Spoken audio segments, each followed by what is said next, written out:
Bonsoir. Merci beaucoup d'être avec nous ce soir pour notre dernière conférence de la saison. Juste de la saison, on recommence en septembre. Si vous ne nous connaissez pas, donc le Cœur des Sciences, on est un centre culturel scientifique. On organise des événements de vulgarisation de manière très, très intense. Donc là, on vient de finir notre cycle de conférences et on commence notre programmation d'été. Alors, si vous avez envie de continuer à vous instruire de manière peut-être plus légère, plus ludique que lors des conférences, on a tout un programme de balades. C'est des circuits d'1h30, 2 heures, souvent dans le centre-ville. On a des sujets vraiment variés. Vous devriez trouver de quoi vous intéresser. Par exemple, on a les toits verts, agriculture urbaine. On a aussi une balade sur les mathématiques en ville, la physique, la chimie, la biologie en ville. Donc, allez sur notre site Internet et puis j'espère que je vous croiserai lors de ces événements à l'extérieur. Alors, je ne me suis pas présentée, je suis Stéphane Schex, je suis la directrice du Cœur des Sciences. Alors, ce soir, nous allons parler hypnose et nous allons parler surtout de hypnose médicale. Donc, on va s'éloigner beaucoup des représentations que nous pouvons nous faire de l'hypnose en général. Nous allons essayer de comprendre pourquoi les chercheurs s'y intéressent, comment cette technique agit sur notre cerveau et comment elle peut être utilisée pour notamment gérer la douleur. Pour nous en parler, nous avons invité les meilleurs, évidemment. Je mets un petit peu de pression, j'aime ça. Alors, nous aurons Pierre Rainville. Il est professeur au département de stomatologie de l'Université de Montréal. Il est chercheur en neuropsychologie de la douleur au centre de recherche de l'Institut universitaire de gériatrie de Montréal. Et nous avons aussi David Auger, clinicien-chercheur au centre de recherche de l'hôpital Maisonneuve-Rosemont. Et il est professeur adjoint de clinique au département d'anesthésiologie. Je savais que j'allais crocher sur ce mot-là. D'anesthésiologie et médecine de la douleur de l'Université de Montréal. Voilà donc pour nos invités. Avant de leur laisser la parole, j'aimerais remercier notre partenaire, le ministère de l'Économie, de l'Innovation et de l'Énergie du Québec. Merci évidemment à toute l'équipe du Cœur des Sciences et à l'équipe technique qui fait en sorte que l'événement soit le plus réussi possible. Quelques mots sur le déroulement pour terminer. Donc, nous allons avoir une conférence en duo d'à peu près 50 minutes, 1 heure. Et par la suite, nous allons ouvrir une période de questions. Pour les questions, vous avez 2 micros, un de chaque côté de la salle. Il vous suffira de vous lever et je distribuerai la parole à tour de rôle. Évidemment, je pense qu'on va avoir beaucoup de questions, donc je vous demanderai d'être le plus concis possible. Alors, je pense que je vous ai tout dit. Je vais vous laisser entre de bonnes mains. Bonne conférence et on se revoit à la période de questions.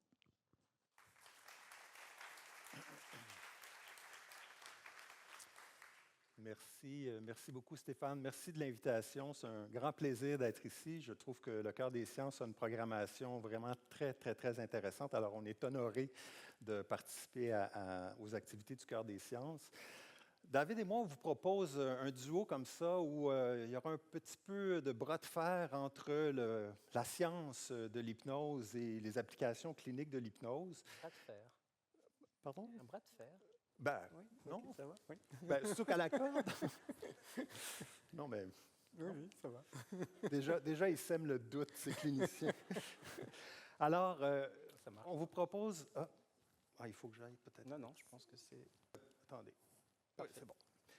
Donc, évidemment, vous avez sans doute une représentation de l'hypnose qui est issue de ce que vous avez vu au cinéma, à la télé, avec cette idée, par exemple, dans le livre de la jungle, de Mowgli, ce pauvre enfant qui est soumis au pouvoir de K qui va l'hypnotiser.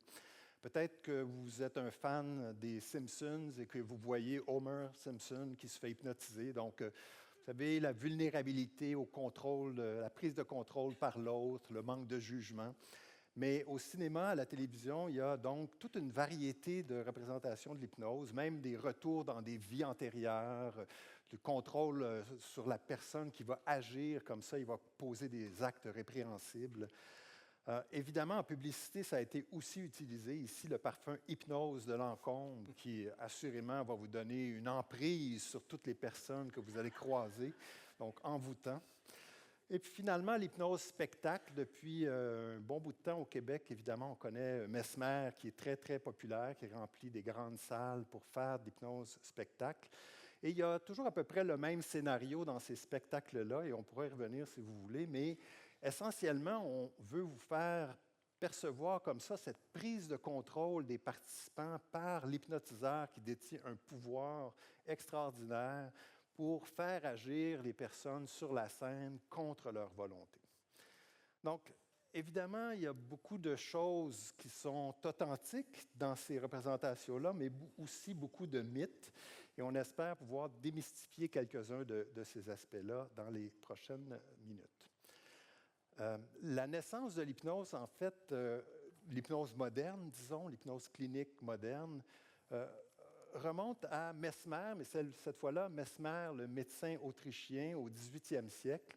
Donc, Mesmer, avec 2 S, l'hypnotiseur de foire qu'on a aujourd'hui, en fait, c'est inspiré du Mesmer, médecin autrichien du 18e siècle, pour proposer ici, donc, dans un mémoire de médecine, qu'il y avait un fluide magnétique universel dans tout l'univers que Mesmer arrivait à canaliser pour produire des changements thérapeutiques qui allaient de la crise de convulsion à la perte de conscience, au soulagement de douleur. Et même, il prétendait avoir fait recouvrir la vue à une jeune fille aveugle à l'époque. Et le magnétisme animal a pris de plus en plus d'importance à la cour du roi Louis XVI. Donc, on est ici à la veille de la Révolution française. Et le roi va commencer à s'inquiéter comme ça de la popularité que le magnétisme animal semble avoir à la cour de France. Et va demander à un groupe de commissaires, un groupe d'experts, de se pencher sur le phénomène de magnétisme animal, donc la prétention de Mesmer de pouvoir canaliser comme ça l'énergie, le fluide magnétique universel pour produire des effets thérapeutiques. Ce panel de commissaires est assez remarquable. On y trouve Benjamin Franklin, qui est à Paris à l'époque, comme représentant des États-Unis, donc le nouvel État donc des États-Unis d'Amérique du Nord. Il y a Antoine Lavoisier, le père de la chimie moderne, plusieurs dignitaires et finalement M. Guillotin, oui, Guillotin, l'inventeur de la guillotine, qui va évidemment être popularisé de façon très... donc, augmentation du volume d'usage de la guillotine quelques années plus tard avec la Révolution. Donc, les commissaires vont demander à un pratiquant du magnétisme animal, donc un élève de Mesmer, M. Delson, et il va demander à M. Delson de se prêter au jeu de l'évaluation de l'efficacité. Donc, il va prendre un groupe de patients ou de personnes qui vont être soumis aux procédures de magnétisation que Mesmer a développées. Donc, ça peut être, par exemple, par simplement des passes comme ça que les cliniciens font autour de nous. Non, les cliniciens de l'époque, pardon. Donc, ou carrément exposer les gens à des objets magnétisés en leur disant, bien, vous voyez, on vous soumet à la procédure de magnétisme. Et donc, dans ce cas-là, ils trouvent le petit crochet en bas, signal, qui a des effets, effectivement, qui étaient rapportés par Mesmer. Donc, perte de conscience, crise de convulsion et, pour certaines personnes, soulagement d'une humeur dépressive, d'une douleur persistante. Dans un deuxième groupe, on va exposer les personnes à des objets magnétisés, mais à leur insu. Comme si je vous disais ici que la moitié des personnes dans la salle sont assises sur un siège dans lequel on a glissé un aimant. Et donc, on va vérifier si effectivement les personnes qui sont assises sur ce siège qui a été magnétisé présentent des effets particuliers, différents ou similaires à ce qu'on avait dans le premier groupe. Dans ce cas-là, rien du tout. Il ne se passe absolument rien. Donc, évidemment, ça nous laisse entendre que l'exposition aux objets magnétisés a peu à voir avec l'efficacité clinique qui est observée. Dans le troisième groupe, on va dire aux personnes, donc je vous dis ici les 5 premières rangées, c'est vous qui avez un aimant sous votre siège, mais en réalité, ce n'est pas vrai, il n'y a pas d'aimant. Et le simple fait de croire qu'on est soumis, qu'on est exposé à cet élément-là magnétisé ou à la procédure de magnétisation est suffisante pour produire certains des effets cliniques qui étaient observés dans le premier groupe. Donc ici, vous voyez une étude, un devis de recherche à simple insu. Techniquement, aujourd'hui, on fait des études comme ça où on va exposer des patients à des traitements. D'autres patients ne seront pas exposés au traitement, on les compare. Puis ensuite, on va avoir un groupe contrôle qui n'aura pas le vrai traitement, mais on va examiner si le simple fait de croire qu'on reçoit le traitement est suffisant pour produire des effets cliniques. Et effectivement, les commissaires donc, vont conclure que la théorie du magnétisme animal est falsifiée. Les effets cliniques, néanmoins, sont observés et sont réels, sont authentiques. Il y a des gens qui, effectivement, présentent des réponses à la magnétisation ou à la croyance qu'ils sont exposés au magnétisme. Et donc, les effets cliniques sont réels, mais ils ne sont pas produits par l'exposition à la magnétisation. Les commissaires concluent que c'est la croyance de cette exposition-là et des effets potentiels du magnétisme qui est suffisante pour expliquer les effets cliniques. Et ils vont même proposer que c'est l'imaginaire des patients qui est à l'œuvre. Et donc là, évidemment, 18e siècle, l'imaginaire des patients, l'imaginaire, on laisse ça aux arts et lettres et on ne parlera pas trop d'imaginaire en médecine au 18e siècle, mais les cliniciens ne sont pas bêtes quand même. Ils ont vu l'effet clinique, ils l'ont constaté, ils ont abandonné l'idée du magnétisme, mais ils n'ont quand même pas abandonné l'idée d'un effet clinique potentiel par la mobilisation de l'imaginaire. Alors, je te remercie, Pierre, de noter que nous sommes des gens intelligents et qu'effectivement, en fait, Mesmer a découvert, sans le savoir, ce qu'on appelle la suggestion hypnotique, c'est-à-dire le fait de pouvoir proposer une autre manière de voir les choses ou de retrouver du contrôle sur soi. Puis à partir de là, c'est marrant parce que l'hypnose, on parle de psychologue, on parle de psychothérapie beaucoup en hypnose, mais l'hypnose, en fait, le terme hypnose a été défini par un chirurgien qui s'appelle James Braid. Alors, le mot est un peu particulier parce que vous allez le voir, on va en parler beaucoup. Hypnose, ça veut dire sommeil. La question est de savoir si on dort, mais ça, je laisserai la discussion tout à l'heure ouverte pour ça. Mais l'hypnose a été développée en chirurgie dans un premier temps. Puis ensuite, alors on ne va pas parler de Freud, parce que Freud aussi a joué un rôle important dans cette histoire, mais on ne le mentionnera pas aujourd'hui.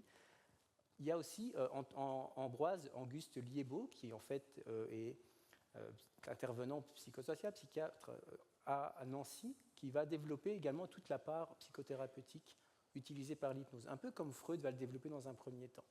Donc on a vraiment ces deux auteurs-là qui vont commencer à développer cette technique hypnotique, et puis certainement vous connaissez bien ce tableau de Bouillet qui représente Charcot, qui en fait est un neurologue français qui a développé en fait plutôt l'hypnose, mais dans la recherche scientifique. Alors là, ici, dans ce cas-ci, Charcot donc, a vraiment utilisé l'hypnose pour pouvoir simuler des crises hystériques chez les patientes. Alors après, il y a beaucoup de questions qu'on peut se poser sur le fait que peut-être cette patiente-là attendait justement d'être devant ce parterre de médecins pour pouvoir faire des crises d'hystérie, mais en tout cas, il y a vraiment cette phase-là qui a été développée en fait beaucoup en recherche. Donc, on va dire que Charcot est un des premiers chercheurs sur l'hypnose. Puis à partir de là, l'hypnose a été un peu mise de côté justement par Freud. Je ne sais pas si vous connaissez l'histoire, mais Freud en fait utilisait beaucoup l'hypnose dans un premier temps pour pouvoir faire revenir des traumas chez les patientes hystériques de l'époque. Puis il se rendait compte que lorsque la séance d'hypnose était terminée, les personnes ne se rappelaient pas de ce qu'elles avaient évoqué sous hypnose. Donc il a laissé tomber ce phénomène hypnotique pour développer la psychanalyse, où il a créé ce qu'on appelle l'association libre, c'est-à-dire que les personnes pouvaient associer librement autour de leur histoire, et puis on avait un retour du trauma qui était possible. Donc l'hypnose a été un peu oubliée à cette époque-là, mais par contre, notre grand maître à tous, c'est Milton Erickson. Milton Erickson, en fait, est un psychiatre américain qui, par la suite, va reprendre l'hypnose, en fait, et va le réutiliser dans une approche plutôt psychothérapeutique. Alors, notion importante, c'est que toutes les hypnoses dont je vous parlais avant, de Braid, de Charcot, de Freud, c'était ce qu'on appelait des hypnoses autoritaires. C'est-à-dire qu'à l'époque, on se faisait des suggestions autoritaires, un peu comme Mesmer d'or. On avait des suggestions très directes. Erickson va développer ce qu'on appelle les hypnoses permissives, c'est-à-dire qu'il va pouvoir amener peut-être que vous pourriez dormir. Donc une formulation tout à fait permissive qui va permettre de toucher beaucoup plus de personnes au niveau de l'hypnose. On va comparer par exemple l'hypnose d'Erickson où on pourrait hypnotiser 100% de la population, à partir du moment où il y a la motivation de le faire, alors que l'hypnose autoritaire, on a une quinzaine de pourcents en moyenne qui est possible. Donc si vous allez voir un spectacle de Mesmer, il n'y a que 15% de la salle qui pourrait monter sur scène, en fait, maximum. Puis en France, ça c'est mon maître à moi, donc il y a un hypnothérapeute qui s'appelle François Roustan, qui lui va vraiment développer tout ce pendant de l'hypnose médicale. Donc, François Roustan va développer une approche qui s'enseigne beaucoup aujourd'hui en Europe, parce qu'en Europe il y a énormément de formations, même universitaires en hypnose, qui va vraiment proposer des techniques dont on va un peu parler, d'hypnose médicale centrée sur la modification des symptômes ou la diminution des symptômes médicaux. Alors, on parle beaucoup d'histoire, en fait, mais finalement, je crois qu'en ce moment, tu vois, Pierre, ils ne savent pas encore vraiment c'est quoi l'hypnose. Donc, moi, je voudrais quand même prendre un moment pour le définir. Et comme j'aime beaucoup jouer, alors, je ne sais pas si vous l'entendez à l'accent, je suis belge. Donc, vous savez que les Belges aiment les chocolats. Et en fait, ce que je voudrais vous inviter à faire, c'est à suivre le chocolat que vous allez voir à l'écran. Alors, on n'a malheureusement pas de chocolat à vous donner, mais quand même, vous pouvez suivre le chocolat qu'il y a sous le gobelet.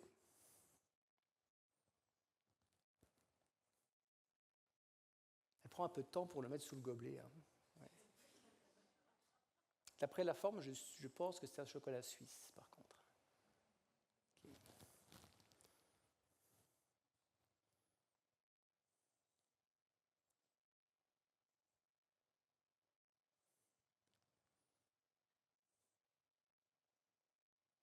Alors, où se trouve le chocolat? Qui pense? Oui, vous pouvez faire comme ça ou comme ça.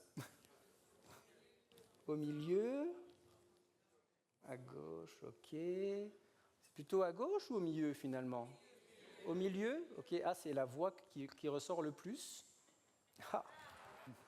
Il y en a beaucoup qui mériteraient un chocolat en fait quand même. Ok. Mais comme je sais que vous êtes intelligent, j'avais quelque chose de plus compliqué à vous proposer. Donc je vous demande de continuer à suivre le chocolat. Il ne fallait pas croire que c'était si facile quand même. Hein.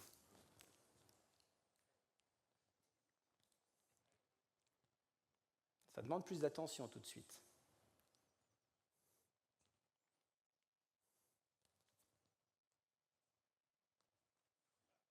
Ah oui.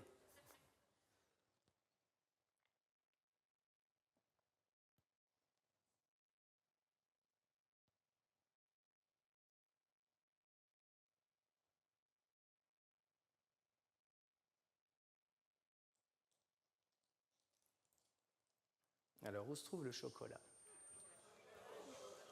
À gauche. Ah, là, il y a plus de 1. Hein là, on ne sait pas encore si c'est la bonne réponse. Hein. Ok. Ah, ils sont vraiment brillants quand même. Hein. Effectivement, il est à gauche. On demandera à Stéphane de vous donner un chocolat à la sortie. Par contre, qu'est-ce qui a vu le canard? Ok, on a quelques mains qui se lèvent. Le canard, il est là, vous voyez, pour ceux qui ne l'avaient pas vu. Ok. Donc certains ont quand même vu le canard, mais je me demande si certains d'entre vous ont vu la 5e main. Qui est-ce qui a vu une 5e main? Ah ouais, il y a de moins en moins de mains qui se lèvent, c'est celle-là, là, avec la grosse montre en or. Ok. Et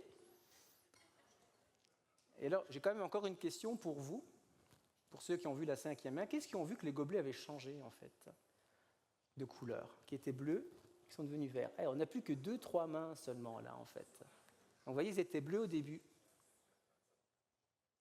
Ils sont devenus verts à la fin.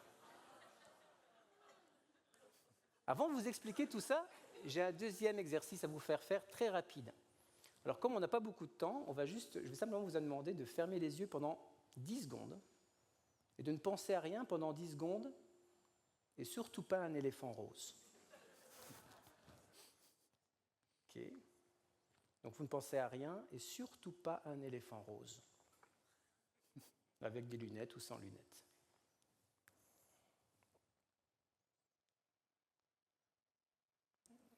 Alors, avant que vous vous endormez, vous pouvez ouvrir les yeux et juste savoir, levez la main ceux qui ont réussi à ne pas penser à l'éléphant rose.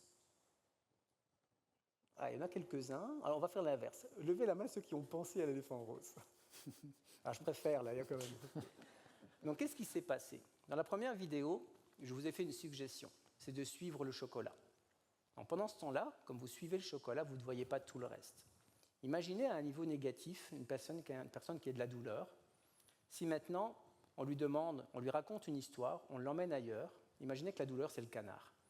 On va attirer son attention justement ailleurs que sur le canard. Okay ? Donc quand on fait de l'hypnoanesthésie par exemple, on va proposer à une personne de visiter un endroit, de prendre un bon moment dans un endroit agréable, et pendant ce temps-là on va le distraire de toutes les procédures douloureuses qui vont être proposées. Okay ? Il y a un aspect distractif. Alors c'est quoi l'éléphant rose ? Vous connaissez certainement ça, c'est que si vous allez à l'hôpital et qu'on vous fait une prise de sang, on va vous dire ça ne va pas faire mal.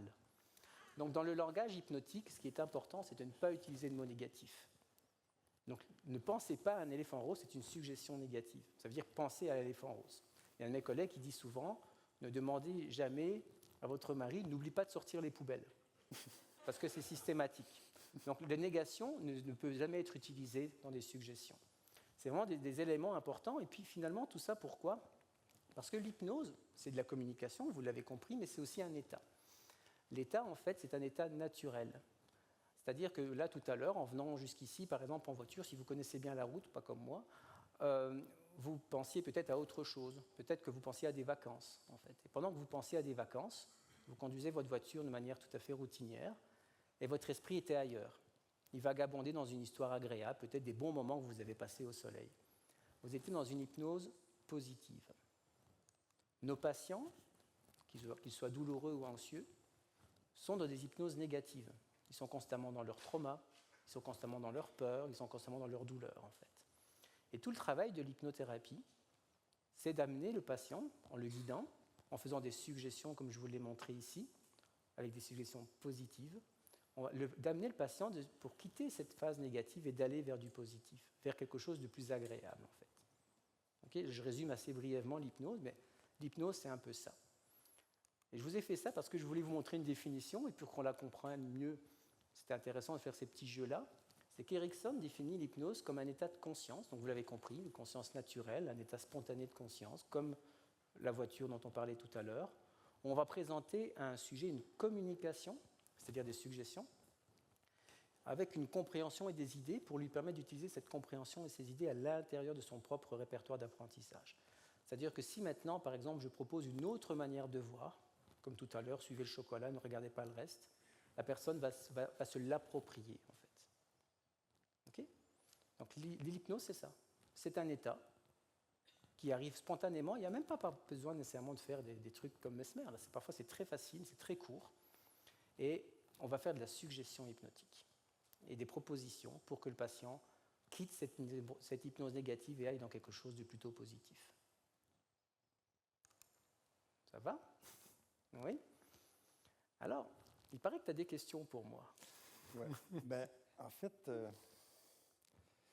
là, tu nous parles d'effets... Pas toutes les questions en même temps, par contre. Non, pardon, Oui. pardon. Donc, évidemment, l'hypnose spectacle nous laisse entendre que l'hypnotiseur a un certain pouvoir. Mais est-ce que le clinicien qui utilise l'hypnose ne doit pas avoir justement cette capacité-là, ce pouvoir-là sur ses patients pour amener le changement? Je ne m'attendais pas à cette question, mais elle est très intéressante. Donc, l'hypnotiseur, en fait, ou le thérapeute qui pratique l'hypnose, il a des compétences, il a appris des techniques, en fait, tout simplement. Parce que comme vous l'avez compris, l'hypnose est un phénomène naturel. Donc la technique, un peu comme la méditation, mais il y a peut-être des différences que tu expliqueras tout à l'heure, la technique consiste à amener le patient dans cet état et à lui faire des suggestions. Donc l'hypnotiseur de spectacle n'a pas de pouvoir. Et d'ailleurs, on ne peut pas faire n'importe quoi à quelqu'un. C'est-à-dire que si à un moment donné, on demande à une personne de se mettre toute nue sur scène, sauf si elle est naturiste, elle ne le fera pas. C'est-à-dire qu'elle a toujours cet état de conscience-là qui est là. Donc l'hypnotiseur ne peut pas lui permettre de faire ça. Mais cette idée-là qu'on oublie tout, ou même qu'on peut retrouver des souvenirs refoulés, puis même reculer dans des vies antérieures? Oh, des vies antérieures. Alors, on peut oublier sous hypnose certaines choses, effectivement, ça peut arriver, parce qu'on le veut. C'est-à-dire qu'on peut faire des suggestions d'amnésie pour permettre à des personnes, pour les aider à passer le cap, de pouvoir mettre de la distance avec des phénomènes qui les angoissent. Mais en réalité, c'est juste qu'on les met dans un coin, on n'oublie pas sous hypnose.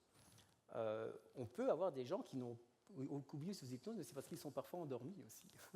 Donc il y a vraiment des phénomènes où l'hypnose, on peut permettre cela, mais pas toujours. Et c'est toujours la personne qui a le contrôle. C'est jamais le thérapeute qui a le contrôle. S'il le souhaite, peut le permettre de mettre de la distance avec ça. Et le souvenir refoulé? Ah, le souvenir, alors ça c'est un phénomène assez intéressant parce que, d'ailleurs il y a quelqu'un qui est là qui connaît bien ce sujet, c'est un phénomène intéressant parce que parfois en fait il y a des choses qui peuvent remonter à la surface. Si maintenant je suggère à une personne d'aller dans un endroit agréable, à la mer, elle peut à un moment donné se souvenir d'un événement qui lui est arrivé à la mer. Donc c'est comme de l'association libre, c'est-à-dire qu'on peut proposer à cette personne de le remettre dans un contexte qui va faire qu'il y a des souvenirs qui vont revenir. Mais de nouveau, ce n'est pas moi qui ai le pouvoir de le faire, c'est la personne qui va le faire parce qu'elle le souhaite, et puis elle vient en thérapie pour ça. Et est-ce que tu es irrésistible, David? Parfois, oui. Donc, on ne peut pas résister en hypnose. Alors, c'est un peu paradoxal parce qu'effectivement, les personnes qui viennent nous voir en thérapie, c'est des gens qui veulent aller mieux. Donc, il y a des personnes qui sont très suggestifs. Donc, ce n'est pas qu'on ne peut pas résister, c'est qu'ils ont envie d'aller dans cette hypnose. Si maintenant, vous avez des patients qui viennent voir des thérapeutes et qui vont en spectacle, ils ne vont pas aller sur scène parce qu'ils ne veulent pas aller sur scène pour faire les guignols, en fait. Donc, l'idée de la résistance en hypnose, de nouveau, j'ai le contrôle. C'est parce que j'ai envie d'y aller. Ce n'est pas parce que je suis obligé d'y aller. Mais en psychothérapie, ça arrive que tes patients s'endorment? Est-ce que l'hypnose, c'est du sommeil? Je te poserai bien la question, Pierre, c'est toi le neuroscientifique. Ah oui, OK. En fait, les données physiologiques sur l'état hypnotique, effectivement, sont très intéressantes à cet égard-là, parce que dès qu'on a commencé à mesurer l'activité électrique du cerveau, par exemple en électroencéphalographie, on s'est rapidement demandé est-ce que l'état physiologique du cerveau sous hypnose ressemble à celui du sommeil?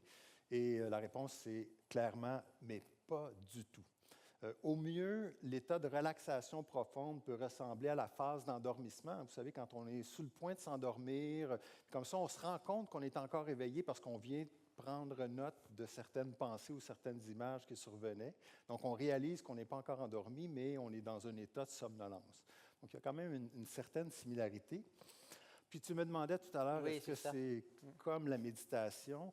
C'est intéressant aussi parce que un des premiers étudiants de mon laboratoire qui s'est intéressé à la méditation, on a publié un article comme ça où on proposait les similarités entre l'état du cerveau en méditation et sous hypnose. Et on a rapidement réalisé que ce n'était pas du tout la même chose. Même sur le plan de l'expérience subjective, la méditation, ce n'est pas comme l'hypnose. On n'est pas dans un état dissociatif en méditation. Puis, en fait, c'est Joshua Grant, l'étudiant qui travaillait avec moi sur la méditation. Et en fait, il m'a appris que dans la méditation, c'est comme si je vous demandais, est-ce que vous faites du sport? Alors, peut-être que plusieurs d'entre vous faites du sport, mais ça ne me dit pas beaucoup de choses sur la nature des compétences ou des habiletés qui sont requises dans le sport que vous faites. Certains peut-être jouent au rugby et d'autres peut-être font du tir à l'arc. Donc, vous voyez que le champ de compétences des différentes pratiques sportives exige différentes compétences, différentes facultés, développe différentes habiletés. Donc, c'est la même chose en méditation, mais c'est aussi vrai en hypnose parce qu'il y a toute une variété de techniques qui vont solliciter différents aspects des fonctions mentales pour arriver à produire des changements thérapeutiques dans un contexte clinique. En neurosciences, on s'est intéressé il y a un peu plus de 25 ans à l'application de la neuroimagerie fonctionnelle pour étudier l'hypnose. Et donc, on a placé comme ça des participants dans des scans. Ici, une résonance magnétique qui nous permet de mesurer l'activité fonctionnelle du cerveau.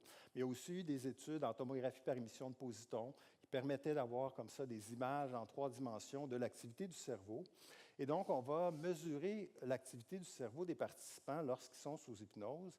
Et la première approche qu'on a utilisée, c'est de se demander comment on caractérise l'expérience du sujet qui est sous hypnose. Donc, il y a une dimension de relaxation, de fluidité mentale que les gens rapportent. Ici, c'est une étude qualitative qui a été faite dans les années 80, qu'on a utilisée pour analyser des données d'imagerie cérébrale à la lumière des dimensions de l'expérience subjective que les personnes nous disent être modulées par l'expérience hypnotique. Donc, relaxation, fluidité mentale. Ici, je vous épargne les détails de toutes les structures activées, désactivées pendant l'hypnose. Mais le plus important ici, c'est de souligner que le niveau de relaxation mentale que les participants rapportaient était un bon prédicteur du changement d'activité dans certaines structures du cerveau qui sont impliquées dans la régulation, par exemple, de la vigilance ou de la somnolence, hein, quand on est plus vigilant, plus somnolent. Une autre dimension, c'est cette idée-là d'une focalisation, d'une absorption mentale. Donc, présentement, David et moi, nous sommes captivants et vous êtes totalement absorbés dans le contenu qu'on vous propose dans cette conférence. Peut-être que vous avez cette expérience-là quand vous allez au théâtre, quand vous regardez un film, quand vous écoutez de la musique. Vous avez l'impression d'être totalement absorbé par l'action qui vous est présentée ou les stimuli qui vous ont présentés.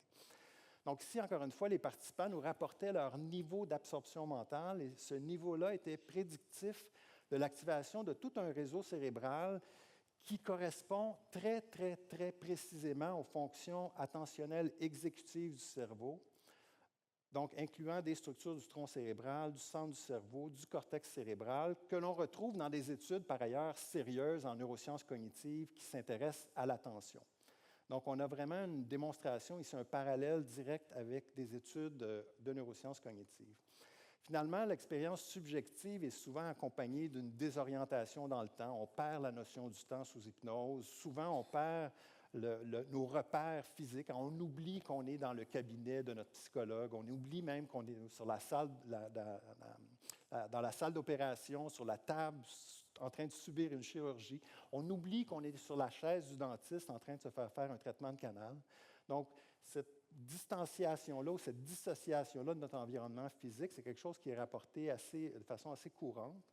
Et les patrons d'activation qu'on voit, on n'a pas mesuré cet élément-là spécifiquement dans l'étude, mais les patrons d'activation qu'on voit sont cohérents avec cette idée-là qu'on perturbe les mécanismes impliqués dans la représentation du temps et dans notre représentation dans l'espace. Finalement, un des phénomènes les plus courants en hypnose, c'est ce sentiment d'automaticité. Si vous demandez à quelqu'un qui a fait les spectacles de Mesmer puis qui est allé en avant et qui, de façon authentique, a répondu aux suggestions, on ne parle pas de simulateurs qui pourraient se mêler aux participants ici, mais bien des gens qui répondent de façon authentique aux suggestions, ils vont souvent vous dire, bien, j'ai agi comme ça, mais ça s'est fait spontanément, automatiquement, sans que j'aie vraiment le contrôle volontaire de mes actions. Et ça, c'est un élément qui est très, très intéressant parce que ça nous interpelle, hein, notre contrôle, notre libre arbitre, notre contrôle volontaire sur nos propres actions. C'est un phénomène auquel on tient assez fermement, c'est notre liberté d'agir. Or, le cerveau construit cette expérience-là d'être en contrôle de nos actions. Ce n'est pas simplement un phénomène qui est spécifiquement associé à l'action elle-même. On peut faire beaucoup d'actions. Hein. David vous racontait tout à l'heure qu'il y a beaucoup de moments où on pose des gestes sur le pilote automatique.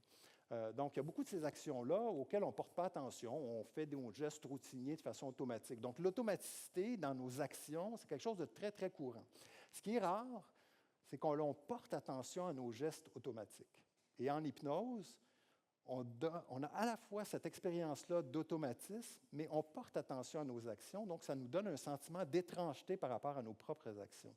Et le phénomène d'automaticité, en fait, a été étudié aussi dans beaucoup d'autres contextes complètement indépendants de l'hypnose, en neurochirurgie, par exemple, chez des patients qui ont des troubles neurologiques, donc des accidents vasculaires cérébraux, et qui, pour certains, perdent ce sentiment-là d'être en contrôle de leurs actions. Donc, il y a le fameux syndrome de la main étrangère, où les patients vont faire des actions et vont être étonnés de voir leur action produite, ou, dans des cas psychiatriques, vont attribuer leurs actions à une force qui s'impose sur eux et qui produit l'action à leur place. Donc, vous voyez qu'il y a une perte de ce sentiment-là d'agentivité. Hein? On a le sentiment subjectif d'être l'agent de nos propres réponses.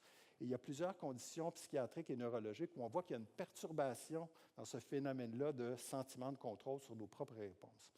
Donc, dans l'étude ici, la dernière à droite en bas, vous voyez une étude qu'on a publiée il y a quelques années où on s'est intéressé spécifiquement à cette notion-là d'automaticité. Et encore une fois, je vous épargne les détails anatomiques du cerveau, simplement pour souligner que certaines des régions du cerveau sont impliquées dans ce monitoring-là de nos actions motrices.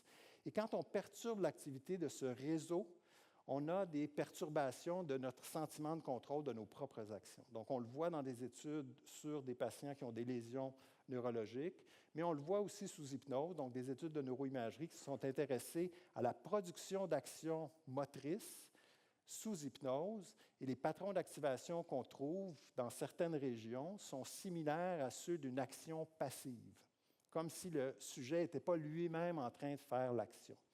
Donc, on a des corrélats neurophysiologiques qui sont assez cohérents. Et dans notre étude, on a montré, donc, sur l'axe des X, ici dans le graphe de gauche, vous voyez l'augmentation du sentiment d'automaticité que les participants nous rapportaient. Et sur l'axe des Y, le niveau d'activité dans la région qui est encerclée, ou les régions qui sont encerclées en blanc sur les images de droite. Et c'est exactement le même réseau que l'on voit associé à l'automaticité sous hypnose, qui est retrouvé dans les conditions neurologiques où il y a une perturbation du sentiment de contrôle ou dans les conditions psychiatriques où il y a une perturbation du sentiment justement d'être l'agent de ses propres réponses. Donc, on a complété le projet de l'expérience subjective ici de l'hypnose en neuroimagerie en examinant chacune de ces 4 dimensions-là qui semblent corrélées à des activations cérébrales qui sont tout à fait cohérentes avec ce qu'on sait de ces réseaux cérébraux-là par des études complètement indépendantes en neurosciences cognitives ou en neurologie. Mais évidemment, ici, ça, c'est l'état hypnotique. Sur le plan clinique, c'est intéressant, mais c'est évidemment insuffisant. Ce qu'on veut, c'est moduler l'expérience, amener du changement thérapeutique. Et dans le domaine de la douleur, en fait, on a un objet d'étude qui est très intéressant parce que la douleur, on peut l'induire expérimentalement de façon contrôlée. Alors, mon laboratoire est bien équipé pour produire de la douleur chez tout un chacun d'une façon contrôlée. D'ailleurs, on cherche des participants. Mais ne vous inquiétez pas, on peut moduler votre douleur à volonté avec l'aide de David. Et donc, on va étudier comme ça l'activité évoquée par des stimulations douloureuses. Donc, imaginez une stimulation électrique appliquée sur le pied, sur le bras, des stimulations thermiques. Imaginez là, que vous êtes en train de faire votre vaisselle, puis que l'eau est très, très chaude, il y a des ustensiles au fond, l'eau est brouillée, vous cherchez l'ustensile, vous trouvez l'ustensile, Eureka, vous avez la main toute rouge, c'est très douloureux, mais tolérable. Il n'y a pas de danger de dommage au tissu, mais on peut produire quand même expérimentalement des douleurs assez intenses pour voir comment le cerveau répond à ces douleurs-là. Et donc, on voit des patrons d'activation. Il n'y a pas un centre de la douleur dans le cerveau, mais il y a tout un circuit qui est mobilisé par les stimulations douloureuses et dont l'activité est corrélée à l'expérience subjective de douleur. Une des premières études qui a montré cette corrélation-là, c'est une étude sur la modulation de la douleur, soit l'aspect sensoriel, l'intensité subjective. Donc, on demandait aux participants d'imaginer que la sensation produite quand ils mettraient leurs mains dans un bac d'eau chaude serait modulable comme si on augmentait ou si on diminuait le volume d'une radio, donc tout simplement. Et dans certaines scanographies, on a suggéré donc à gauche sur l'image une augmentation de l'intensité de la sensation et à droite une diminution. Et on a mesuré l'activité cérébrale et vous voyez la zone qui est entourée en rouge, c'est précisément la zone où il y a une représentation de la main. Donc, si vous avez vu les travaux de Penfield sur la cartographie motrice et sensorielle du corps, vous savez qu'il y a une bande de cortex comme ça où on peut retracer les différentes parties du corps. Donc, la région qui est activée, c'est la région qui est stimulée. Et le niveau d'activation était proportionnel à la douleur rapportée. Pourtant, le stimulus était toujours le même dans toutes les conditions. Donc, on a une modulation de la réponse du cerveau dans des zones impliquées dans le traitement de l'information sensorielle. Dans l'autre étude, on a dit aux participants, vous allez voir la sensation ici, quand vous allez plonger votre main dans l'eau, est tout à fait normale. Vous allez sentir cette sensation-là comme d'habitude. Mais dans certaines scanographies, on leur a suggéré que cette sensation-là déclencherait un inconfort qui grandirait à mesure que le temps passe, au point où ça générerait peut-être même un peu de détresse. Alors que dans les autres scanographies, on a suggéré, maintenant, ne vous inquiétez pas, vous allez ressentir la sensation tout à fait normalement, mais au fur et à mesure que le temps passe, vous allez ressentir aussi cette sensation de bien-être qui se propage de votre main à votre bras, à tout votre corps et à toute votre expérience. Vous voyez, à chaque fois que je le fais, je reprends le ton du clinicien qui fait l'hypnose. Donc, vous voyez que dans même la prosodie, notre ton de voix va s'adapter pour produire ce changement-là. Et dans cette condition-là, donc, vous voyez les images du bas où on avait soit une augmentation dans le cas où on augmentait la détresse associée à la douleur, ou une diminution dans le cas où on suggérait que la sensation ne serait pas particulièrement désagréable, même qu'elle pourrait produire un sentiment de confort de plus en plus grand. Donc, cette étude-là était très importante parce qu'elle nous montre plusieurs choses. D'abord, les régions qui sont modulées par l'hypnose ici sont des régions qui répondent systématiquement à des stimulations nociceptives. On n'est pas dans des régions associatives secondaires à la douleur, qui sont aussi importantes, mais on est vraiment dans les régions qui reçoivent le signal de douleur directement de la moelle épinière en passant par le thalamus au centre du cerveau. Une autre observation importante, c'est que selon le choix des mots, on a modulé soit la dimension sensorielle ou affective, émotionnelle de la douleur, et selon la cible sensorielle ou affective, on a modulé différentes parties du réseau cérébral impliqué dans la douleur. Donc, on a un effet ici qui est spécifique à certaines régions du cerveau qui traitent un aspect ou l'autre de la douleur. Donc, ça démontre aussi la puissance de l'outil hypnose. Par le choix des mots, on peut moduler différentes réponses cérébrales, différentes parties du réseau de la douleur. Puis finalement, évidemment, ça démontre que l'outil hypnose a une efficacité au-delà de l'imaginaire des participants. Ici, on est dans des structures qui sont impliquées dans le traitement de la douleur et donc on n'est pas simplement à moduler une interprétation secondaire de la douleur ou le souvenir de sa douleur qui peut lui aussi être affecté, mais on a modulé l'activité pendant que le sujet ressentait effectivement la sensation. On a évolué vers des projets qui s'intéressent de plus en plus maintenant au traitement des suggestions verbales, et je vais aller rapidement là-dessus. On a publié ça il y a quelques années, en fait très récemment. Et pour vous souligner que de plus en plus, on va essayer de comprendre comment l'hypnose fonctionne, pas seulement sur la réponse à la douleur, mais en amont. Quand on entend les suggestions, est-ce qu'on peut identifier dans le cerveau de nos participants les modifications qui vont prédire la réponse thérapeutique? Et donc, on a scanné nos participants pendant qu'ils entendaient les suggestions verbales. Puis on a trouvé un réseau d'activation et déactivation ici qui implique encore une fois, donc l'image de gauche, vous voyez les structures qu'on voyait associées à l'automaticité. Donc, encore le même réseau qui semble mobilisé en réponse aux suggestions visant à moduler la douleur. Et à droite, vous avez une image qui montre le centre du lobe temporal à gauche, qui est une région qui est impliquée dans la contextualisation, dans la mémoire verbale, donc vraisemblablement le traitement de l'information verbale par l'hippocampe de l'hémisphère gauche serait impliqué dans la réponse aux suggestions. Et ce qui est le plus important, c'est qu'on a regardé comment ces activations-là, pendant qu'on entend les suggestions, sont des prédicteurs de la réponse du cerveau aux stimulations douloureuses. Et on a trouvé qu'effectivement, entre autres, ici, je vous montre la région de l'hippocampe, donc du lobe temporal gauche, où au centre, vous voyez l'augmentation des régions activées par la douleur quand on suggère qu'il y a une augmentation, et à droite, une diminution de l'activation dans des zones qui sont activées par la stimulation douloureuse quand on suggère une diminution. Donc, on est en train d'aller vers le mécanisme sous-jacent de traitement du langage qui va amener la modulation de la réponse du cerveau aux stimulations douloureuses. Et ce n'est pas tout, parce qu'on s'est aussi intéressé, en fait, bien avant que la neuroimagerie arrive, on s'intéressait aux réponses physiologiques du corps. Hein.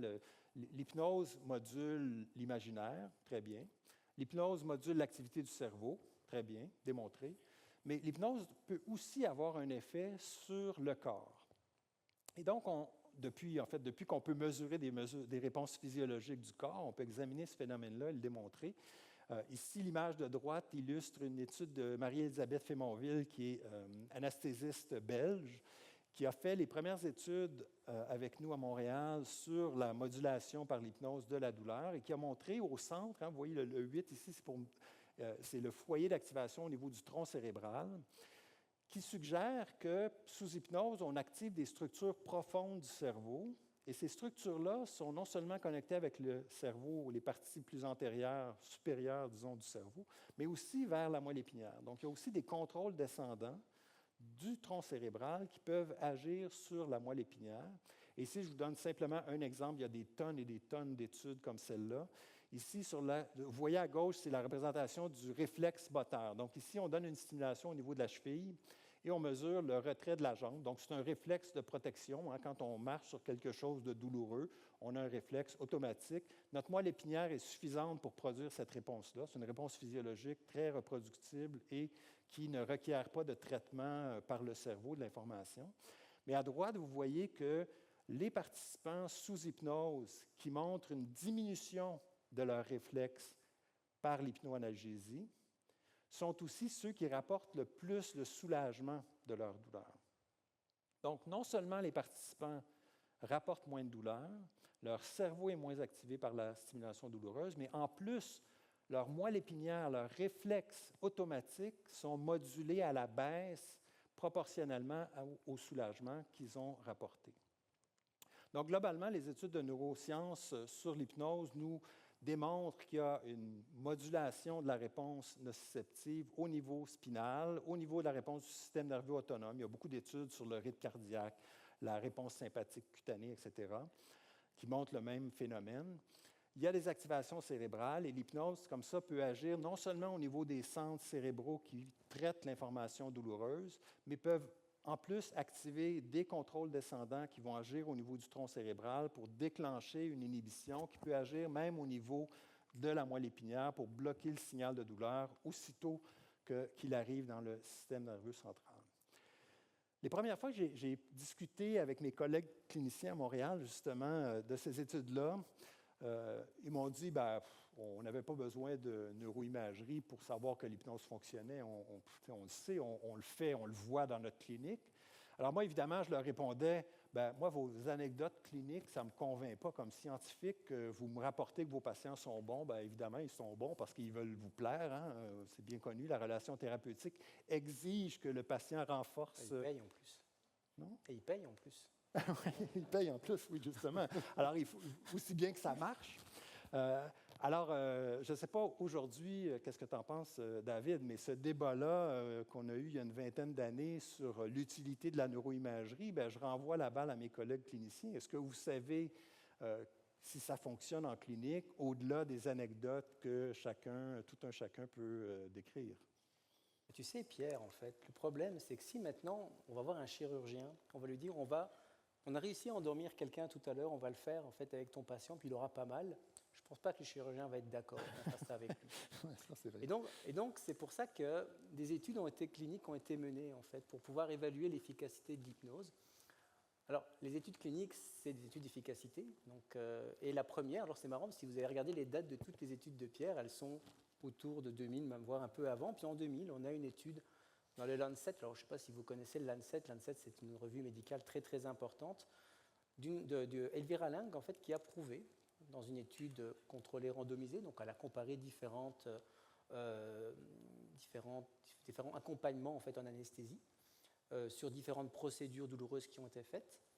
Et donc, elle a comparé en fait la pharmacologie, c'est-à-dire de l'anesthésie classique, l'attention, donc la distraction, quand on regarde le chocolat puis qu'on ne voit pas le canard, et l'hypnose, donc la communication plus l'état dont je parlais tout à l'heure. Et puis vous voyez en fait les patients qui suivissaient des procédures dans l'attention et l'hypnose, mais forcément prenaient moins de médicaments que la condition standard parce qu'elle était pharmacologique. Jusque-là, c'est tout à fait normal. Par contre, la durée de la procédure, et ça, nos collègues chirurgiens ont peur en fait en disant si tu fais de l'hypnose, ça va te prendre des heures, puis moi, je n'ai pas de ça à faire, j'ai plein de patients à traiter, puis on est super en retard en plus pour le moment. Mais non, en fait, la durée de la procédure est même plus courte pour l'hypnose, parce que les gens sont plus vite détendus, on doit plus facilement, on n'a pas besoin nécessairement de les calmer. Donc vous voyez ici, le temps de la procédure, 61 minutes. 61 minutes, oui. 61 minutes et 78 minutes. Il y a aussi pour la douleur, en fait, on a remarqué que la gestion de la douleur, comme vous le voyez sur les graphiques ici, la ligne plus bas, en fait, c'est la douleur sous hypnose. Sous hypnose, oui. En pointillé, c'est sous attention, et standard, c'est avec la pharmacologie. Il y a moins de douleur, en fait, grâce à l'hypnose. Et puis, évidemment, il y a moins d'anxiété. Donc, ces études-là cette étude de base, en 2000, a permis de pouvoir faire en sorte qu'aujourd'hui, peut-être pas encore suffisamment au Québec à mon goût, mais en Europe, en tout cas, on opère déjà pas mal sous hypnose des chirurgies, comme par exemple des tumérectomies en cancer du sein, mastectomie, chirurgie plastique. Donc des chirurgies assez importantes quand même. Alors à partir de là, On a différentes études contrôlées randomisées, c'est-à-dire des études où on compare en fait l'effet de l'hypnose à d'autres effets qui sont tout à fait divers selon les 34 études. Au total, 2500 patients ont été évalués et ces 34 études ont montré la même chose que Elvira Lang, en fait, c'est-à-dire qu'on a un impact sur le stress, qu'on a un impact sur la douleur, qu'on a un impact sur la consommation de médicaments, sur les paramètres physiologiques, c'est-à-dire qu'on regarde par exemple le rythme cardiaque, toute une série de paramètres qu'on mesure en fait en anesthésie. Le taux de récupération, c'est super important parce qu'en fait, vous n'avez pas besoin de celle de réveil avec de l'hypnosédation. Les gens rentrent directement chez eux, donc le temps chirurgical est plus court. Donc aujourd'hui, on a beaucoup d'opérations qui sont menées sous hypnose, non pas parce qu'il y avait des anecdotes, mais parce qu'on avait des effets.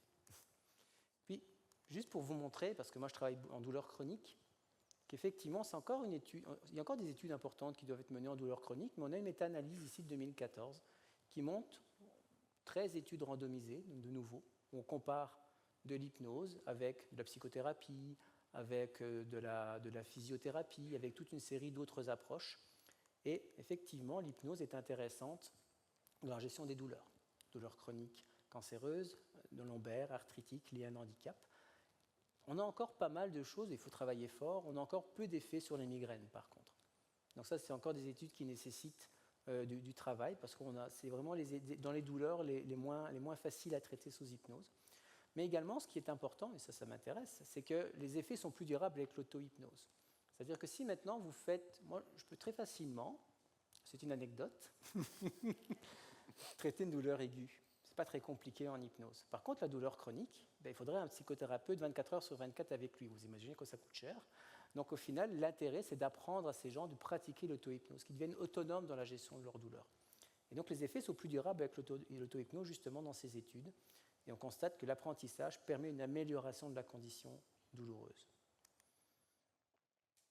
Alors vous allez me dire, ouais, c'est bien, ils travaillent tous les deux en douleur, là, en fait, donc ils ne parlent que de douleur.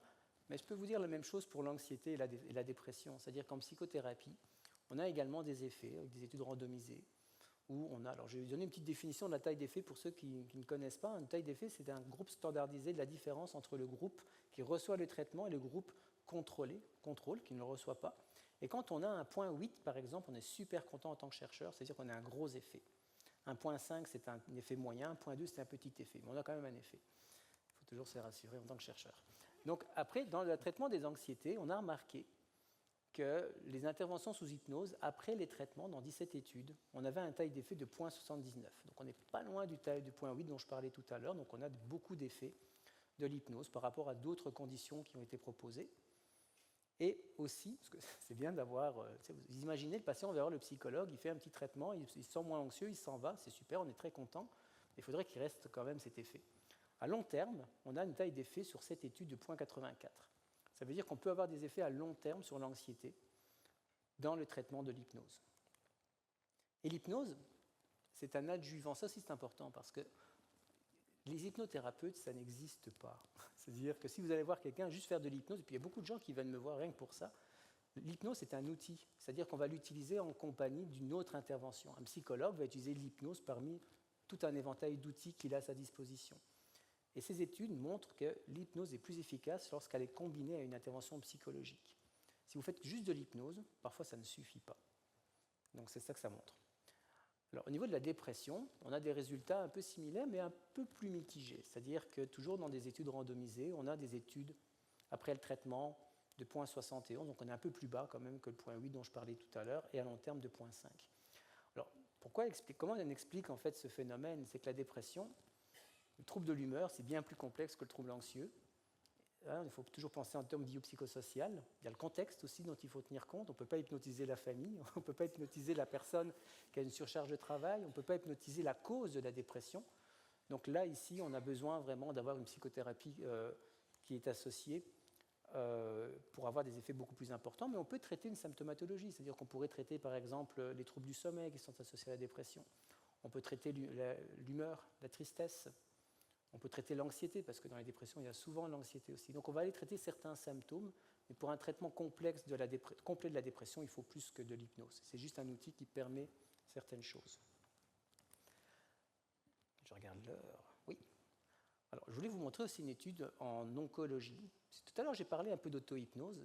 Cette étude, en fait, on l'a menée à Bruxelles c'est une étude randomisée contrôlée. On a comparé en fait de l'hypnose à un groupe de soutien auprès de femmes qui sont en rémission d'un cancer. Alors, je ne sais pas si vous connaissez bien le cancer du sein, mais en règle générale, le cancer, en fait, le moment le plus difficile aussi pour les gens qui ont le cancer, c'est la peur de la récidive. Une fois que le cancer est traité, alors évidemment, il y a toutes les phases de traitement, on est d'accord, mais une fois que le traitement est terminé, les gens sont en rémission et puis ils peuvent récidiver. Et cette peur-là est très, très importante. Cette étude avait été menée justement sur la peur de la récidive auprès de femmes qui terminaient leur traitement de radiothérapie. Puis on avait pris des paramètres physiologiques et on a en fait proposé un pré-poste. Donc on a proposé à la personne de venir faire de l'hypnose dans une séance. Ensuite, ils ont fait 15 séances avec soit de l'entraînement à l'auto-hypnose, soit un groupe de parole. Puis ensuite, on avait refait des mesures en fait, pour voir comment ils géraient leur anxiété après l'apprentissage de ces techniques. On avait 170 personnes qui étaient réparties en 2 conditions. Et puis les graphiques barbares que je vous montre, c'est très facile à comprendre. C'est qu'on a d'un côté le groupe de soutien, de l'autre côté le groupe hypnose. À votre droite, c'est plutôt à ma gauche, pardon, donc à votre gauche, à ma droite, vous avez en fait l'évaluation de la peur. Et de l'autre côté, le graphique qui montre ainsi, c'est plutôt le rythme cardiaque. Et ce qu'on faisait, on était un peu barbare aussi, mais moins barbare que Pierre. Nous, on fait pas mal à nos patients, on leur fait peur. Donc, on demandait à ces personnes de compléter un questionnaire pour pouvoir évaluer la peur de la récidive. Alors, vous disait, bon, c'est ce que vous avez peur que le cancer revienne, c'est des questions de ce style. Et ce qu'on proposait aux personnes, c'est de compléter un questionnaire de douleur, d'anxiété, et on prenait le rythme cardiaque. On avait une première phase où on leur faisait une méditation guidée, et on avait une deuxième phase où ils devaient faire eux-mêmes leur méditation, ou de l'auto-hypnose s'ils l'avaient appris. Et ce qu'on constate, c'est que les personnes qui ont appris en fait, à faire de l'auto-hypnose, forcément, avaient une diminution de la douleur et répondaient mieux à l'hétéro-hypnose, c'est-à-dire à l'hypnose qu'on proposait. Ça veut dire quoi? Ça veut dire qu'au fur et à mesure que vous faites de l'hypnose, donc là, ils avaient 15 séances et les autres n'en avaient pas du tout, mais on est plus suggestif, on répond beaucoup mieux à l'hypnose, en fait.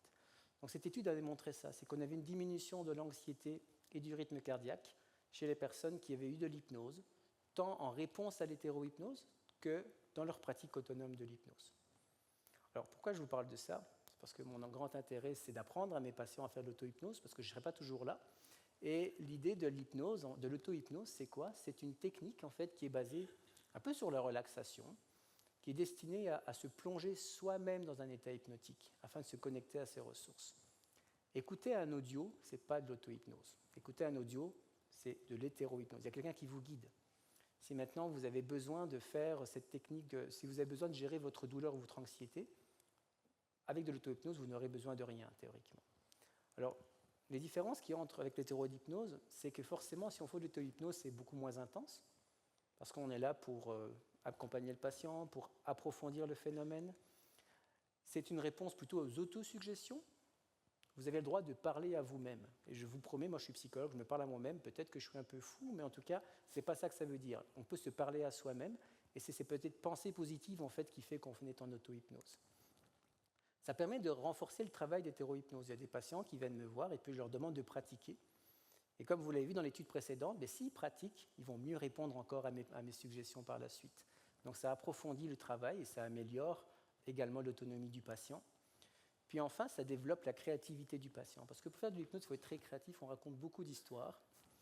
Et puis parfois, c'est mes patients qui me racontent des histoires extraordinaires, puis je leur pique parfois leurs idées pour pouvoir les pratiquer. Ça développe vraiment cette créativité, en fait, au niveau des histoires, pour aller dans des endroits agréables, pour aller dans des moments positifs. Alors, pour l'entraînement, l'auto-hypnose, c'est simple. En fait, il existe du matériel audio pour les pratiques.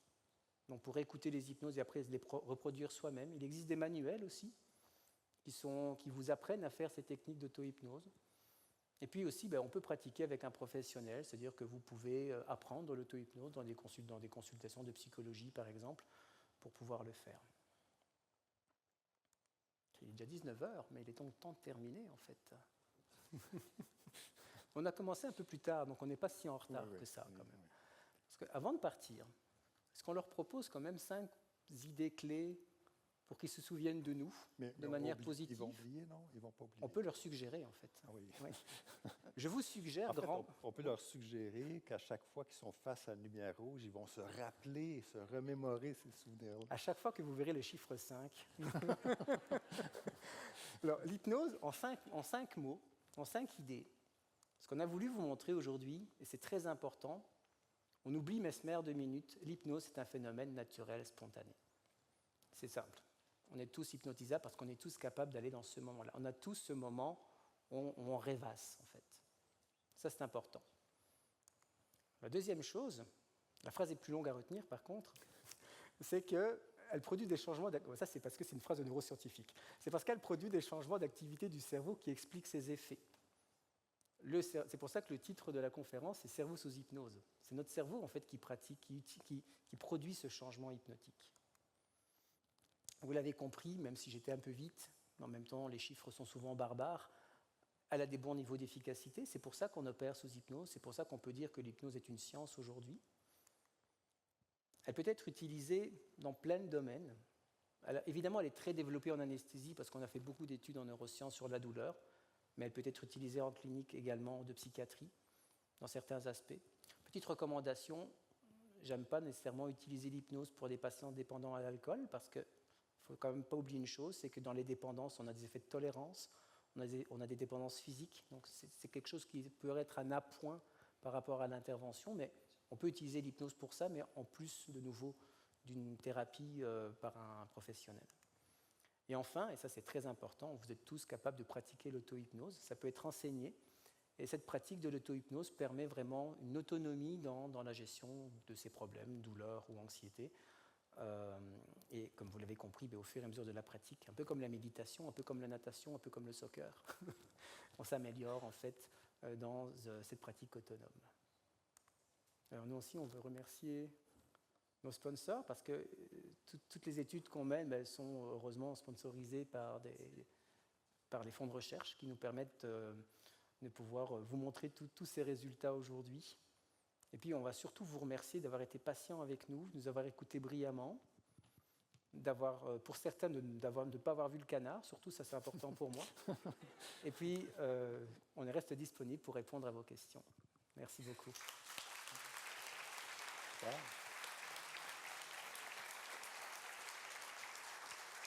Merci beaucoup. Alors, pour ceux qui le souhaitent, on a 2 micros, un de chaque côté de la salle. Moi, j'ai plein de questions. Ah ben écoutez, allez-y, vous êtes prioritaire. Oui, attends, ça c'est le tien. Okay, parfait. Oui, moi j'aurais seulement une question sur les douleurs psychologiques. On voit des gens qui ont des traumatismes importants, des abus, des guerres, qui vont développer une dissociation psychologique, psychiatrique, dans le fond, devant le rappel de ces événements-là, de ces abus-là, de la souffrance psychologique que ça peut entraîner. Est-ce que la dissociation, dans ces cas-là, c'est un peu de l'auto-hypnose? Tout à fait. Tu veux répondre en premier? Non. Je peux répondre? Vous avez tout à fait raison. C'est-à-dire que la dissociation qu'on retrouve dans l'état chez une personne traumatisée, c'est de l'auto-hypnose négative, en fait. Parce que la personne, en fait, de manière symbolique, elle est encore dans son trauma alors qu'elle est présente devant nous. Et donc, c'est intéressant ce que vous proposez, parce qu'on en avait un peu discuté ensemble, on avait plein de diapositives à vous montrer, mais on ne pouvait pas tout montrer.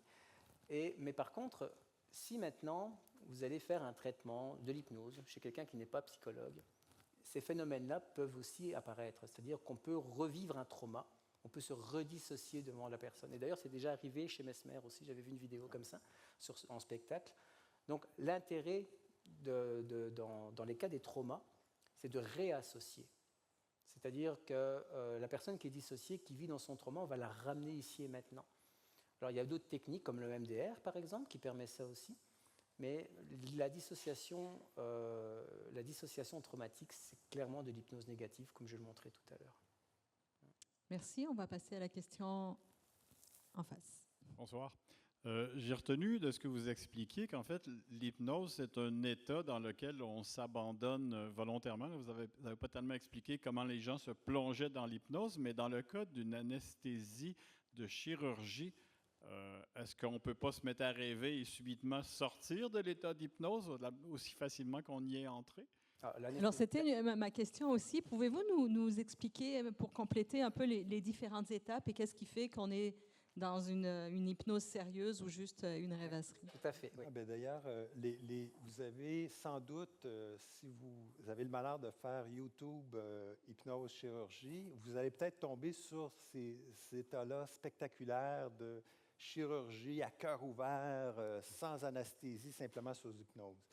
Donc, il y a évidemment de l'excès, il y a beaucoup de faussetés qui sont racontées sur le contexte chirurgical. Et là, David, je pense que les gens ne sont pas à froid en train de se faire une chirurgie majeure. Non, il y a des chirurgies majeures qui nécessitent d'office une anesthésie générale. On ne va pas faire une opération de greffe ou autre là-dessus. C'est vraiment des chirurgies de surface. On peut faire de l'hypnose avant une chirurgie du cœur pour pouvoir détendre la personne et faire l'anesthésie dernière, mais on vient de le prouver donc, là où je travaille, que lorsqu'on a fait l'anesthésie, on a perdu tout à fait tous les bienfaits de l'hypnose. Donc l'anesthésie générale, ça ferme tout. Alors, comment ça fonctionne? On a ce qu'on appelle une induction. Vous avez déjà vu ça certainement, Mesmer qui fait des inductions. Alors, on a tous le cliché du pendule là aussi. Les anesthésistes n'ont pas de pendule en fait. Donc, mais par contre, la personne va s'allonger dans la salle d'opération, puis il y a toujours un point fixe à regarder. Cette idée d'absorption, en fait, ça va permettre, on pourrait faire l'exercice aujourd'hui, on ne va pas le faire, ça va permettre de fermer le champ de conscience. Puis ensuite, l'anesthésiste va faire des suggestions. Avant de rentrer en salle d'opération, elle va recueillir un endroit agréable, un souvenir agréable que la personne a vécu, et elle va la faire se promener dans cet endroit, un peu comme les chocolats tout à l'heure. Donc une fois que je suis absorbé, elle va utiliser des techniques avec des phénomènes hypnotiques pour pouvoir amener de la relaxation. On est capable de faire de l'analgésie sous hypnose, de pouvoir détendre le corps va devenir lourd, toutes ces suggestions de ce style. On va vraiment préparer le corps de cette manière, et puis ensuite on va l'amener ailleurs. Alors si maintenant, par exemple, pendant l'opération, on vous coupe ou bien on met quelque chose de frais, l'anesthésiste va introduire ces phénomènes-là pour modifier la perception. C'est-à-dire que si maintenant, par exemple, on est en train d'opérer un enfant au bras et l'enfant est en train de se balader à vélo, puis tout d'un coup, on va couper dans le bras pour pouvoir faire l'incision, et là, tu es en train d'accrocher une branche d'arbre pendant que tu te promènes en forêt. Donc on va modifier en fait les perceptions douloureuses de l'opération dans l'hypnose. Et alors, on a des phénomènes, c'est-à-dire qu'on peut avoir du matériel pour évaluer si la personne, évidemment, n'est pas en douleur, comme le rythme cardiaque, etc. Et puis, on va observer les phénomènes de transe. Alors, les phénomènes de transe, c'est par exemple les paupières qui bougent, c'est la respiration. La respiration, c'est bien parce que l'anesthésiste est derrière, donc elle voit bien la respiration du patient. Donc, si à un moment donné, en fait, dans toutes les opérations, la personne réagit à la douleur, tout est prêt pour endormir le patient et faire une anesthésie générale. Et donc l'idée, c'est vraiment de le distraire de toutes ces douleurs à travers des techniques de phénomènes hypnotiques, d'analgésie et d'induction hypnotique. Donc il y a toujours cette anesthésie pharmacologique d'urgence au cas où la personne vive une détresse pendant la chirurgie. Oui, et ça arrive quand même assez rarement, en fait. Ça arrive assez rarement, ça arrive, mais c'est assez rare. Ouais. Madame? Oui, merci pour votre présentation. Je me demande, j'ai deux questions. Je me demande si on réduit la douleur des problèmes de la vie. Est-ce qu'on réduit aussi l'indignation qui peut amener à une réforme de ce qui ne marche pas dans la société, comme les oligarques qui ont accaparé le 1% qui a accaparé la vie, et nous imposent leur oligarchie. Je me demande aussi, est-ce que ces traitements-là sont payés par la RAMQ? Il y a plusieurs niveaux à votre question. Elle nous a hypnotisés. Je vais d'abord répondre à la question la plus facile sur la RAMQ. Ça te convient? Alors, pour la RAMQ, en fait les psychologues ne sont pas malheureusement remboursés par la RAMQ, mais moi je travaille en hôpital général, donc si vous êtes pris en charge dans un hôpital public, il y a des praticiens en hypnose, notamment en clinique de douleur, là où je travaille, en oncologie où je travaille aussi. Là, évidemment, vous êtes pris en charge par la RAMQ. C'est un service qui est proposé par les hôpitaux. Puis on a de plus en plus de psychologues qui travaillent dans les hôpitaux, qui viennent se former à l'hypnose, donc on a de plus facilement accès à ça. Mais c'est, comme beaucoup de soins de santé, malheureusement encore insuffisant. Par rapport...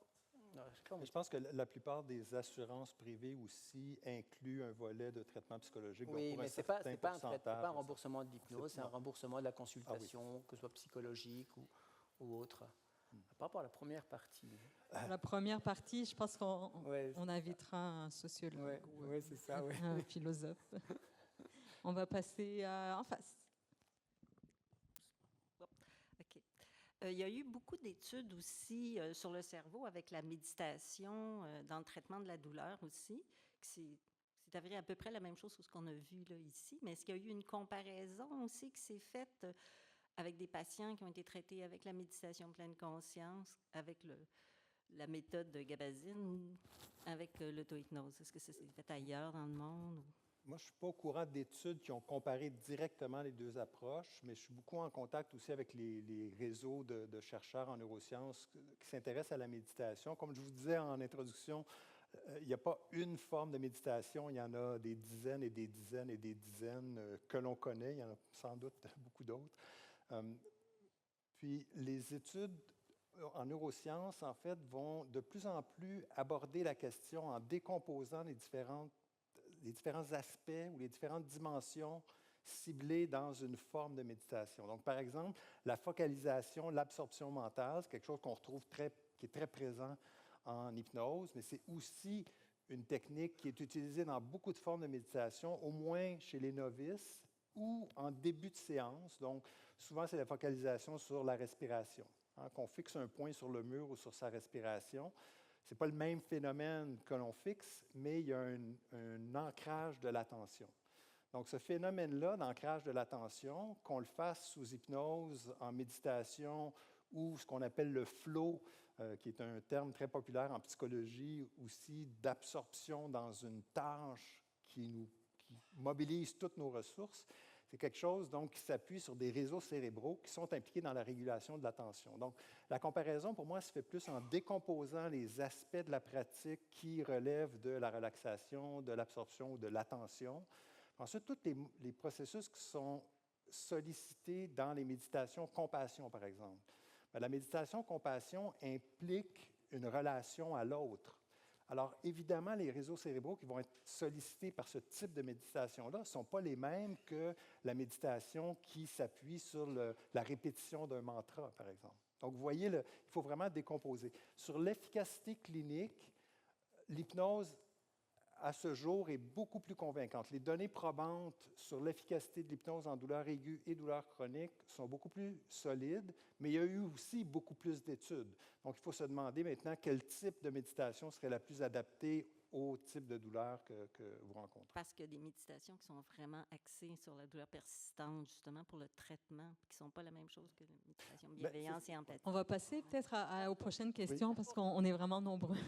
Mais vous pourrez revenir discuter à la fin. Oui, ma question est pour M. Rainville. Vous avez parlé de la diminution des réflexes, même étant donné que ça ne passe pas par le cerveau. Est-ce que c'est modulé parce que le patient sait qu'il va être soumis à une épreuve qui va lui faire avoir un réflexe ou comment ça fonctionne? Oui, c'est une bonne question, ça. Ben, en fait, nos réflexes sont produits que l'on le sache ou pas qu'on va être stimulé puis que notre réflexe est produit. Donc, c'est vraiment en dehors du contrôle volontaire. Évidemment, on a conscience de la stimulation. Le niveau de stimulation qu'on utilise ne produit pas de grands mouvements de la jambe. On mesure simplement une légère contraction du biceps de la jambe.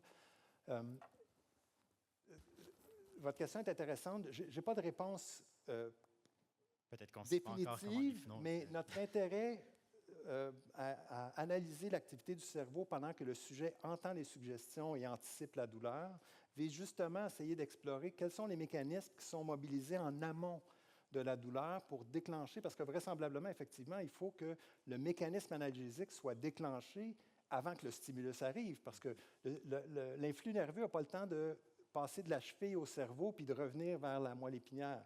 Donc, il faut absolument qu'il y ait une activation préalable de contrôle inhibiteur qui vont agir au niveau de la moelle. Merci. Madame?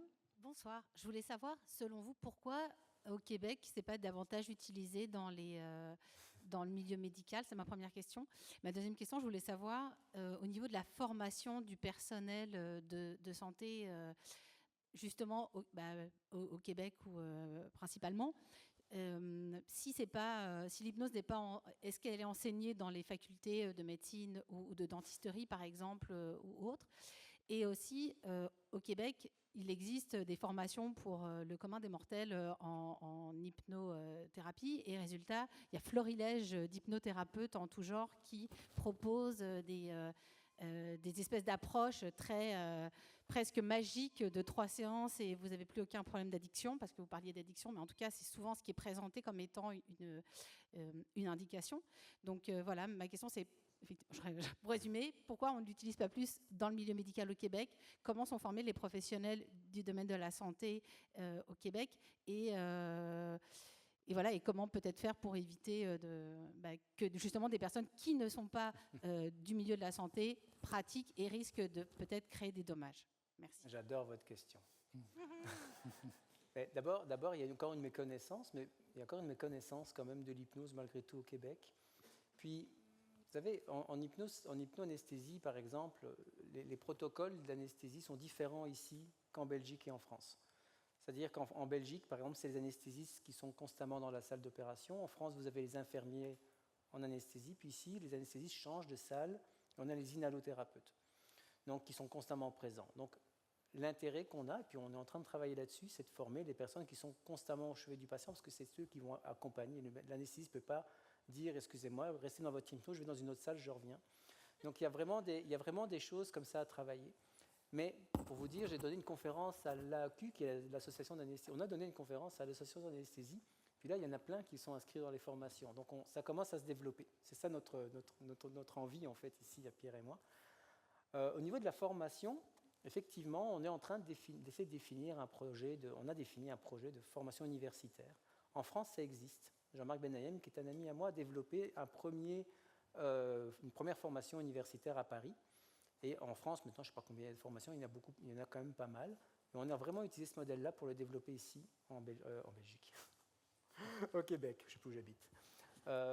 Et c'est important parce qu'en fait, les formations qu'on donne dans les centres de formation classiques, souvent tournent autour plus de la clinique et pas de la recherche. Alors qu'on a besoin de données probantes aussi pour pouvoir former des médecins, former des personnes qui travaillent au milieu de soins, parce qu'ils ont besoin de ces données-là pour pouvoir adapter ce travail-là.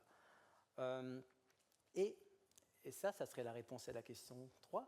C'est-à-dire que pour le moment, effectivement, c'est pour ça que j'ai insisté sur le fait que l'hypnose est un adjuvant avec un professionnel. Une infirmière, par exemple, qui est formée à l'hypnose ne va pas faire de psychothérapie. Un psychologue qui est formé à l'hypnose ne va pas faire d'anesthésie.